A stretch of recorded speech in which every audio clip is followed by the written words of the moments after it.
Another case involving nuclear missiles happened 3 years later at Malmstrom Air Force Base in Montana. This site is the largest missile field in the world. We simply were told not to talk about it. We did not talk about it to anyone. As a Strategic Air Command launch controller, Lieutenant Colonel Robert Salas was one of the men responsible for the deployment of nuclear Minuteman missiles. 3, 2, 1, key turn.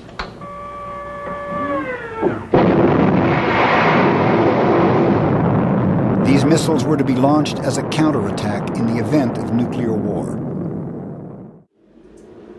On March 16, 1967, Lieutenant Colonel Salas was on duty when he was contacted by his topside guard, stating that there was an unidentified object above the missile site. Combat control, we advise initiating area. Salas ordered the guard to observe and report back on any further development. Then he called back within a few minutes and was very frightened. I could tell by his voice he was extremely agitated.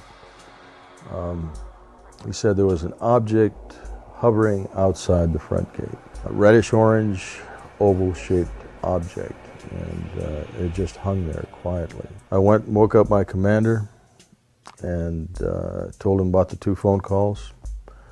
And as I was telling him about the phone calls, our missiles went into no-go condition, one after the other.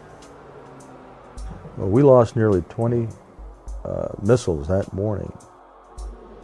After speaking with his commander, Salas again contacted the topside guard. The guard said that the UFO had vanished. Basically, it just took off at high speed. It was no longer there. These missiles are controlled individually. So if something did happen within the system, the electrical system, let's say, or the command and control system for one missile, one launch facility, it would not affect the others. And in addition, these missiles are separated by miles. So all these things point to the fact that somehow this object was able to disable these missiles. Later that day, Salas was ordered to report to the Air Force Office of Special Investigations for debriefing by 2 OSI officers.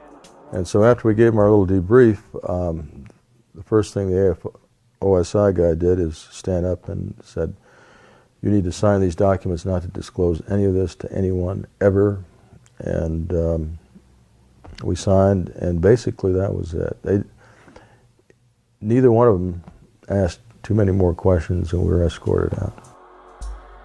Several recently declassified documents support Salas's claims of UFO sightings near Malmstrom. This preliminary report, dated the 24th of March, 1967, states that between the hours of 2100 and 0400 Mountain Standard Time, numerous reports were received by Malmstrom Air Force Base agencies of UFO sightings in the Great Falls, Montana area. It goes on further to state that reports of a UFO landing near Belt, Montana were received from several sources, including deputies of Cascade County Sheriff's Office. Another formally classified secret Air Force telex states that the fact that no apparent reason for the loss of 10 missiles can be readily identified is cause for grave concern to this headquarters. In 1993, after Lieutenant Colonel Salas had retired from the Air Force, he tried to gain access to official Air Force records of the incident. In a letter from the Department of the Air Force, he was informed that no UFO report affected national security, making reference to an attached Air Force fact sheet which states, "No UFO reported, investigated, and evaluated by the Air Force has ever given any indication of threat to our national security."